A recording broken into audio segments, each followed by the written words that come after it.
70 넘으니 연락 끊겼습니다. 40년 친구들이 사라진 진짜 이유. 요즘 정말 외롭다라는 말을 입에 달고 사는 분들 주변에 많으시죠? 저도 이 얘기를 듣거나 때론 저 스스로도 그런 마음이 들 때가 많았어요.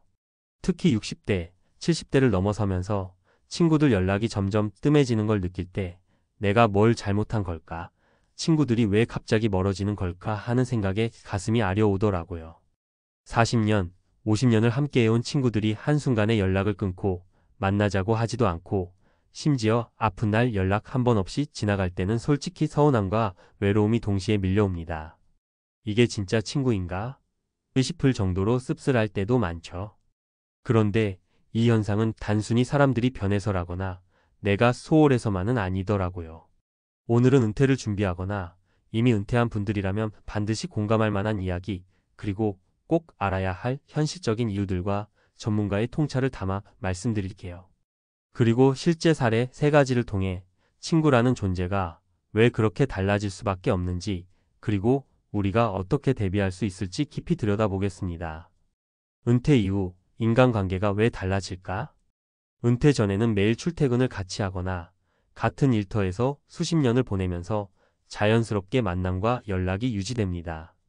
회사라는 울타리 안에서 심지어 퇴근 후에도 모임이나 회식, 동창회 같은 공식적인 만남이 많으니 친구와의 관계도 꾸준히 이어질 수밖에 없죠.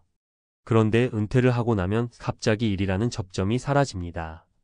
일터에서의 자연스러운 대화와 만남이 없어지면서 친구들 사이의 관계는 의무감이 아닌 자발성으로만 유지돼야 해요. 사람이라는 게 뜻밖에도 바빠질 때는 연락도 잘하고 만나기도 하는데 여유가 생기고 시간이 많아지면 오히려 소원해지기도 합니다.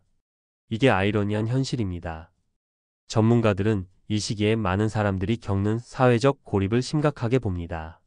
사회적 고립이 지속되면 우울감과 건강 악화로 이어질 수 있고 결국 삶의 질도 떨어집니다. 친구가 줄어드는 건 단순한 인간관계의 축소가 아니라 정서적 지원망이 줄어드는 것이기 때문에 매우 중요하다는 거죠. 왜 40년 친구들도 연락이 끊길까? 친구 관계는 시간이 흐르면서 변하기 마련입니다. 40년, 50년을 함께 했다고 해서 꼭 평생 이어지진 않아요.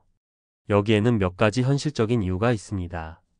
첫째, 삶의 우선순위 변화입니다.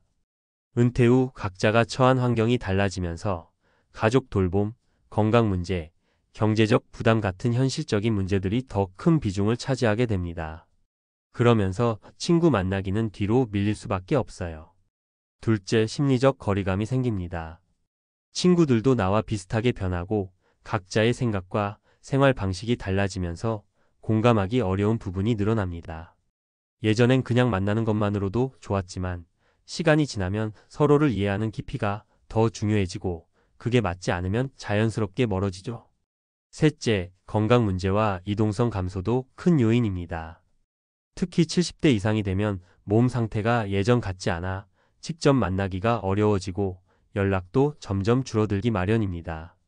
전문가, 인사이트 인간관계의 질이 삶의 만족도를 좌우한다. 심리학자나 노년학 전문가들은 은퇴 후 인간관계의 질이 행복과 건강에 미치는 영향이 매우 크다고 말합니다.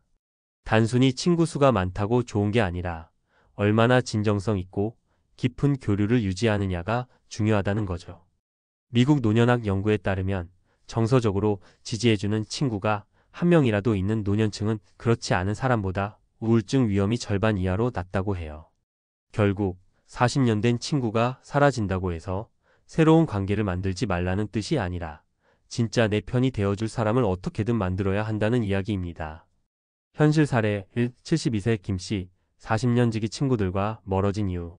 김씨는 40년 넘게 알고 지낸 친구들과 은퇴 후 점점 연락이 끊기자 속상함을 감추지 못했습니다.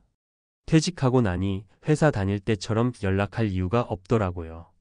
서로 바쁘다고 하면서 자연스레 멀어졌어요. 사실 누가 나쁘다기보다 다들 자기 일에 바빠진 거죠. 김 씨는 이후 취미 모임에 나가며 새로운 친구를 만들었고 그게 큰 위안이 되었다고 합니다. 현실 사례, 이 68세 박 씨, 가족 돌봄에 묶여 친구와의 만남 어려워. 박 씨는 노모를 돌보느라 친구들을 만날 시간이 없었습니다. 나도 만나고 싶은데 엄마 병원도 데려가고 집안일도 해야 하고 친구들이 연락해도 미안하다는 말밖에 못해요.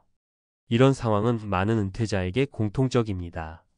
가족이 우선이지만 그만큼 외로움도 커지죠. 현실 사례 75세 이씨 건강 문제로 외출 줄면서 고립감 커져. 이 씨는 심장 수술 후 몸이 예전 같지 않아 외출을 줄였습니다. 친구들이 찾아오면 좋겠지만 다들 바쁘고 나도 부담스러워서 연락도 줄었어요. 혼자 있는 시간이 많아지니까 외로움이 더 커지더라고요. 결국 이 씨는 전화통화와 온라인 모임을 통해 간신히 관계를 유지하고 있다고 합니다. 은퇴 후 친구 관계 어떻게 준비하고 유지할까? 이처럼 은퇴 후 친구들이 떠나는 현상은 누구에게나 올 수 있지만 그걸 막거나 극복하는 방법도 분명히 있습니다. 첫째, 관계를 유지하려면 노력해야 한다는 걸 인정하는 게 중요해요. 아무리 오래된 친구라도 나에게만 기대지 말고 내가 먼저 연락하고 만나려는 노력이 필요합니다. 은퇴 후 시간이 많아지니 오히려 연락하기 좋은 시기이기도 하니까요. 둘째, 새로운 인간관계를 적극적으로 만들어야 한다는 겁니다. 취미 모임, 봉사활동, 지역 커뮤니티 등 다양한 기회를 찾아서 새로운 친구를 만들면 그 관계가 새 힘이 되고 위안이 될 수 있어요. 셋째, 건강 관리를 꾸준히 해서 만남의 기회를 늘려야 합니다. 몸이 아프거나 움직임이 불편하면 사회적 활동이 제한되니 건강을 챙기는 게 은퇴 후 인간관계 유지의 기본이 되는 셈이죠. 마지막으로 기술을 활용하는 법도 배우는 게 필요합니다. 코로나 이후 많은 노년층도 카카오톡, 줌 같은 온라인 소통 도구를 활용하는 경우가 늘고 있습니다. 직접 만나지 않아도 연락과 교류가 가능하니 외로움을 줄이는 데 도움이 됩니다. 마치며 70 넘으니 연락 끊겼다는 말은 슬프지만 현실입니다. 하지만 그게 내가 버림받았다는 뜻은 아니에요. 오히려 인생의 새로운 챕터를 맞이하면서 내가 주도적으로 인간관계를 재정비하고 진짜 내 마음을 나눌 수 있는 사람을 찾아가는 과정일 뿐입니다. 누구나 외롭고 서운할 수 있지만 그 감정을 인정하고 이해할 때 우리는 더 현명한 은퇴 후 삶을 설계할 수 있습니다. 오늘 이 글을 읽는 분들도 나는 혼자가 아니다 라는 마음으로 주변 사람들과 마음을 조금씩 더 열고 다가가길 응원합니다. 그리고 새로운 친구, 새로운 만남을 두려워하지 마세요. 인생은 언제나 다시 시작할 기회를 줍니다. 앞서 이야기한 은퇴 후 친구 관계와 외로움 문제에 대해 좀 더 전문가 시각으로 깊게 그리고 실제로 도움이 될 수 있는 구체적인 정보와 팁 중심으로 풀어볼게요. 구어체로 편안하게 그런데 깊이 있는 내용으로 이어가 보겠습니다. 은퇴 후 인간관계가 급격히 달라지는 현상은 우리 사회에서 점점 더 중요하게 다뤄지고 있어요. 심리학, 노년학, 사회복지학 등 여러 분야 전문가들이 공통적으로 강조하는 게 사회적 연결망 유지의 중요성이에요. 이걸 잘 관리하지 못하면 우울증, 신체 건강 악화, 심지어 인지 기능 저하까지 이어질 수 있기 때문이죠. 구체적인 수치로 보는 사회적 고립의 위험. 미국의 한 연구에서는 65세 이상 노인이 사회적 고립 상태에 놓일 경우 조기 사망 위험이 최대 29%까지 증가한다고 보고했어요. 그리고 사회적 고립은 심혈관 질환 위험도 높이고 면역력 저하로 감염병에 취약하게 만듭니다. 우리나라에서도 최근 고독사가 사회 문제로 떠오른 이유가 바로 이런 사회적 연결망 붕괴에서 비롯된다고 할 수 있죠. 실제 활용할 수 있는 팁 5가지. 정기적인 연락 루틴 만들기. 가장 현실적인 방법 중 하나가 정기 연락하기예요. 친구든 가족이든 매주 혹은 격주로 전화나 문자로 근황을 물어보는 시간을 정해두는 겁니다. 바쁘다고 미루다 보면 어느새 관계가 멀어지기 쉬운데 의식적으로 시간을 만드는 게 중요해요. 예를 들어 70대 최 씨는 매주 월요일 저녁 8시에 3명의 친구와 전화 모임을 정해서 안부를 나눕니다. 그렇게 하니 자연스럽게 정서적 유대감이 깊어졌다고 해요. 새로운 만남을 위한 커뮤니티 활동 참여. 은퇴 후 새로운 사람을 만나는 게 어렵다고들 하는데 의외로 지역 사회센터, 도서관, 취미교실, 봉사단체 등 곳곳에 기회가 많아요. 서울시 노년층 대상 조사에 따르면 커뮤니티 활동에 참여하는 노년층의 80%가 우울감이 낮고 삶의 만족도가 높다는 결과가 있죠. 이런 활동은 친구를 만들기도 하지만 일상에 활력을 주고 뇌 활동에도 긍정적인 영향을 줍니다. 디지털 소통 능력 키우기. 요즘은 스마트폰이나 태블릿으로도 쉽게 영상 통화를 할 수 있어요. 특히 코로나 이후 많은 노년층이 온라인 모임이나 SNS를 활용해 친구, 가족과 소통하는 법을 배웠죠. 처음엔 어렵지만 지역 사회에서 IT 교육 프로그램을 운영하는 경우가 많으니 적극 활용하세요. 한 70대 이모 씨는 처음엔 어렵고 낯설었는데 이젠 줌줌으로 손주 얼굴도 보고 친구들하고 책 모임도 한다며 만족해요. 건강관리와 운동 병행하기. 신체 건강은 사회적 활동을 가능하게 하는 기본 조건입니다. 규칙적인 걷기나 가벼운 운동을 꾸준히 하면 몸이 가벼워지고 에너지도 생기니 밖에 나가 사람을 만나는 데 훨씬 도움이 돼요.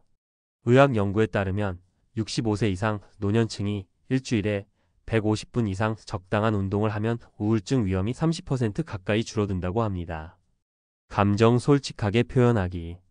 외로움이나 서운함 같은 감정을 쌓아두면 오히려 관계가 악화될 수 있어요. 솔직하게 표현하고 대화하려는 노력이 필요합니다. 특히 오래된 친구라면 요즘 연락이 뜸해서 서운했어 라고 솔직하게 말해보는 게 오히려 관계를 회복하는 데 큰 도움이 됩니다. 주의할 점과 현실적인 한계. 물론 모든 사람이 다 같은 상황은 아닙니다. 가족 돌봄, 건강 문제, 경제적 어려움 등으로 사회적 활동이 어려운 분도 많죠. 그럴 땐 자신을 너무 몰아붙이지 않는 게 중요해요. 그리고 친구 관계가 모두 예전처럼 돌아오지 않을 수도 있다는 사실도 받아들여야 해요. 인생은 변화의 연속이니까요. 대신 가족, 새로운 친구, 혹은 전문 상담가 등 다른 지지망을 통해 외로움을 해소하는 방법도 적극 고려해야 합니다. 또한 온라인 소통이 익숙하지 않은 분들은 처음에 약간의 좌절감을 느낄 수 있는데 주변 도움을 받거나 지역 복지관의 IT 지원을 적극 활용하면 부담을 줄일 수 있어요. 다시 보는 사례 활용 팁 적용 후 변화된 삶. 최 씨는 정기 연락 모임을 통해 2년 넘게 꾸준히 친구들과 소통하며 매달 한 번씩은 만나서 식사도 하고 여행도 다녀오고 있습니다. 예전 같진 않지만 그래도 마음이 훨씬 편하네요 라고 하네요. 박 씨는 가족 돌봄 때문에 외출이 어려웠지만 집에서 참여할 수 있는 온라인 독서 모임에 가입해 마음의 활력을 얻고 있습니다. 나도 대화할 친구가 있다는 게 이렇게 큰 힘인 줄 몰랐어요. 이 씨는 하루 30분 산책을 시작했고 가까운 공원에서 만나는 이웃과 자연스럽게 인사하며 작지만 새로운 인연을 쌓아가고 있어요. 마무리하며 은퇴 후 친구가 줄어들고 외로움이 커지는 현실은 피할 수 없는 면도 있지만 준비와 노력으로 충분히 완화할 수 있습니다. 전문가들이 강조하는 핵심은 사회적 연결망 유지와 적극적인 관계 맺기입니다. 그리고 무엇보다 중요한 건 혼자가 아니라는 사실을 잊지 말라는 겁니다. 누군가는 같은 고민을 하면서도 작은 한 걸음으로 삶을 조금씩 바꾸고 있어요. 여러분도 오늘 당장 한 통의 전화, 한 번의 문자, 그리고 작은 용기로 새로운 시작을 해보시길 바랍니다.